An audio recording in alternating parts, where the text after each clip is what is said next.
ठाकरे सेनेचे जे नेते आहेत ते देखील यायला आता सुरुवात झाल्याचं आपण दृश्यांमध्ये पाहिलेलं होतं। राज ठाकरे देखील काही वेळापूर्वी तिथं पोहोचलेले होते। उद्धव ठाकरे, राज ठाकरे हे दोन्ही नेते एकाच व्यासपीठावर आज दिसणार आहेत। जसं ठाकरे सेनेचे आमदार सचिन अहिर म्हणाले तसा हा पक्षाचा कार्यक्रम आहे आणि त्यामुळे राज ठाकरे यांना वैयक्तिकरित्या आमंत्रण उद्धव ठाकरे आणि संजय राऊत यांच्याकडून दिलं गेलेलं होतं।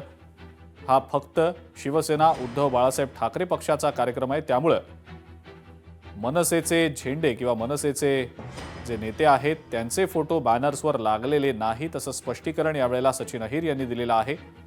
आपण पाहतो आहोत दृश्यांमध्ये फटाक्यांची आतषबाजी देखील केली जाते आणि मोठ्या संख्येने शिवसेना उद्धव बाळासाहेब ठाकरे पक्षाचे जे कार्यकर्ते आहेत, पदाधिकारी आहेत, नेते आहेत, लोकप्रतिनिधी आहेत ते षण्मुखानंदमध्ये आता यायला सुरुवात झालेली आहे।